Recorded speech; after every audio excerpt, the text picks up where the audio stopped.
Vamos seguir aqui no Morning Show. A líder, melhor dizendo, do governo no Congresso, deputada Joyce Hasselmann, do PSL de São Paulo, afirmou que teve o celular clonado. A reportagem é de Afonso Marangoni. A líder do governo no Congresso, deputada Joyce Hasselmann, do PSL de São Paulo, afirmou que teve o celular clonado neste domingo. Segundo a parlamentar, ela recebeu ligações do próprio número, como aconteceu com o ministro da Justiça e Segurança Pública, Sérgio Moro, no mês passado. Em vídeo publicado nas redes sociais, Joyce Hasselmann disse que os invasores usaram o aplicativo de mensagens Telegram para mandar mensagens e fazer ligações no nome dela. Acontece que eu não uso o Telegram. Eu não uso o Telegram para fazer ligações. Tem uma ligação internacional aqui que eu não faço ideia de onde seja. E algumas ligações aqui, olha, de mim para mim mesma, né? Como se fosse possível que eu ligasse para mim mesma. Exatamente o que aconteceu aí com o ministro Sérgio Moro. Joyce Hasselmann disse que já acionou a polícia e comunicou a invasão ao presidente Jair Bolsonaro e ao ministro da Justiça e Segurança Pública, Sérgio Moro. E quero deixar bastante claro que um farsante, um bandido, um criminoso, né, provavelmente da mesma gangue que invadiu o telefone do Sérgio Moro, o telefone de procuradores aí, da Justiça Federal, também invadiram o meu telefone, e isso é caso de polícia. Esses bandidos precisam ir para cadeia. Joyce Hasselmann disse que bandidos mandaram em nome dela mensagens para jornalistas. Tá aí, olha, a gente estava aqui enquanto assistimos a matéria falando sobre, né? Aros está aqui com a gente. Quero saber o seguinte, Aros, a Joyce disse que recebeu ligações do seu próprio número e também dos Estados Unidos.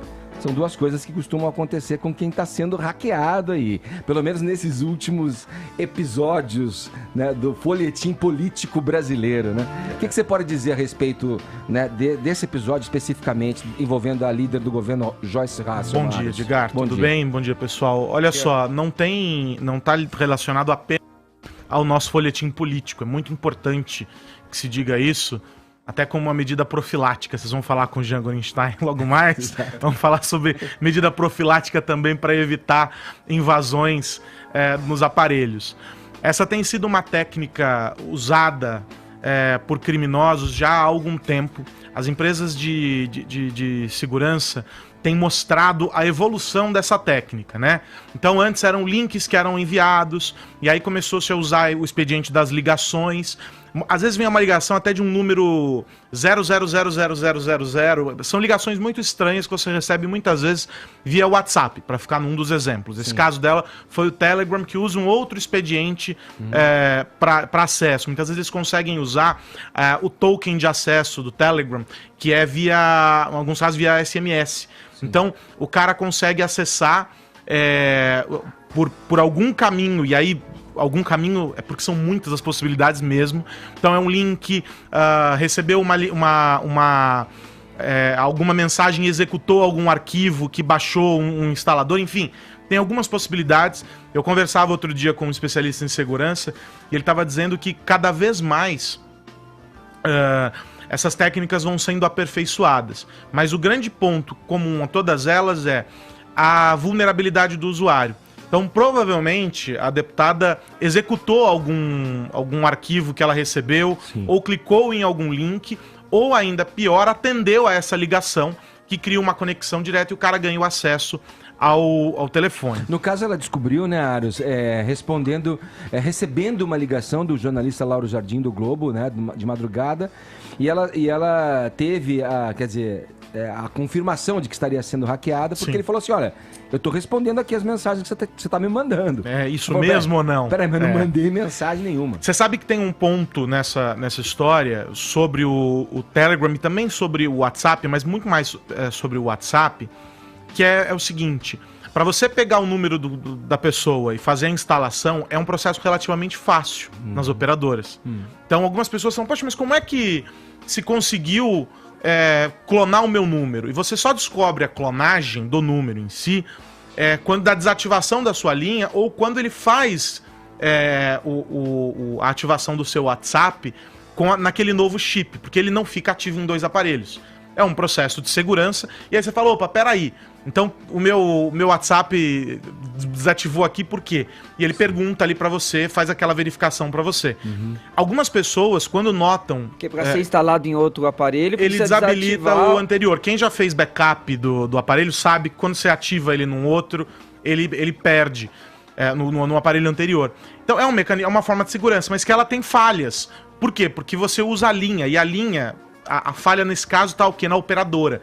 Então são muitas as críticas que eu tenho escutado de especialista também sobre esse processo das operadoras. Tem aplicativo de banco, por exemplo, e isso é gravíssimo. A Kaspersky divulgou um relatório há algum tempo atrás sobre isso, que mandam para você o token via SMS.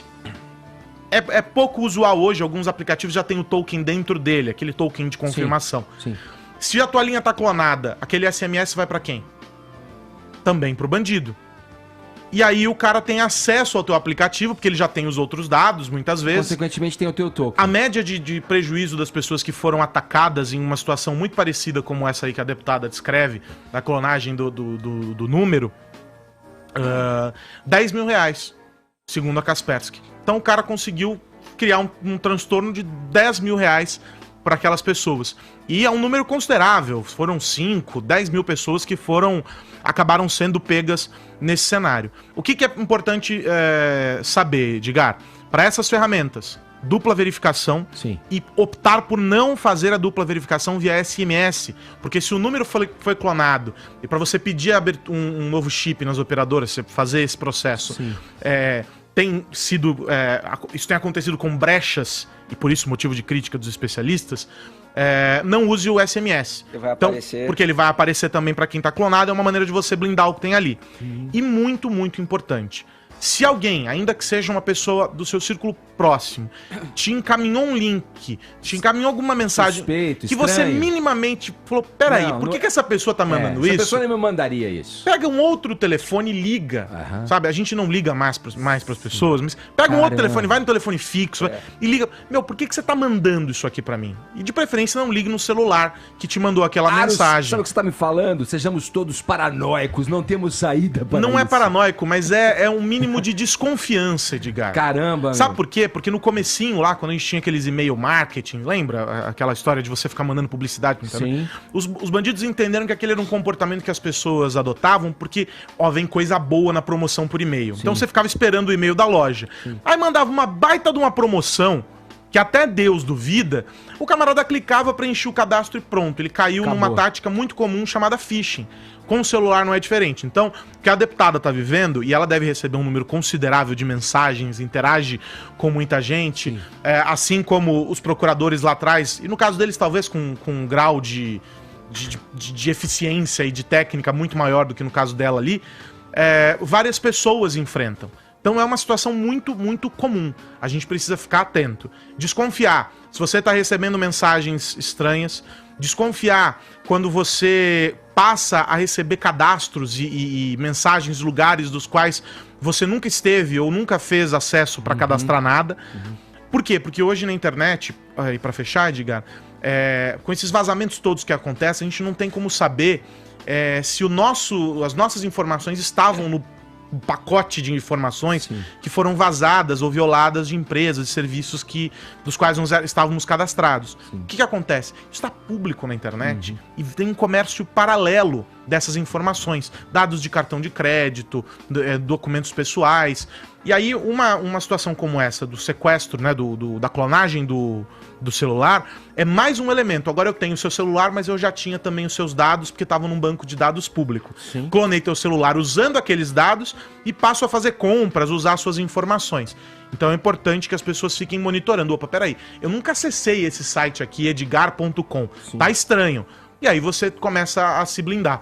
E no caso específico aí de quem foi clonado, é acionar a operadora, notificar as autoridades, porque eventualmente pode ter algum crime pode ser cometido, alguma fraude cometida com o seu número.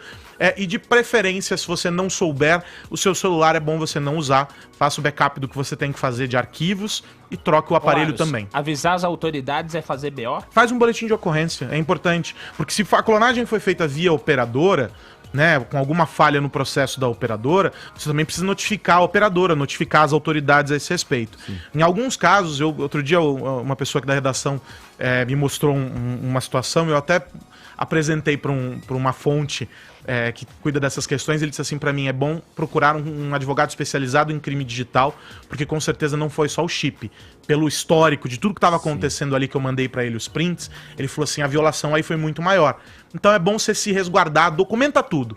Prints das conversas, onde você acessou, senhas fortes é muito importante você ter nos seus e-mails e nunca use uma mesma senha para vários serviços. Sim. Porque se foi violado, por exemplo, o banco X, o banco Y não tem que ter a mesma senha para não acontecer uma falha.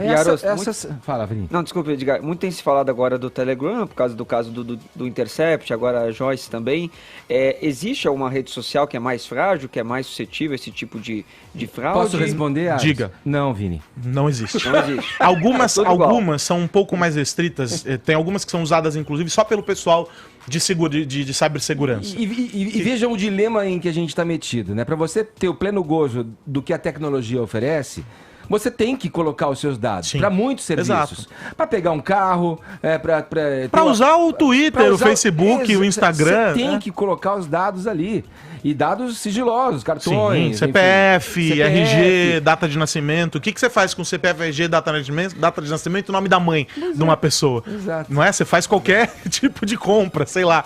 É muito importante cuidar. Não tem, Vini, nenhuma rede mais...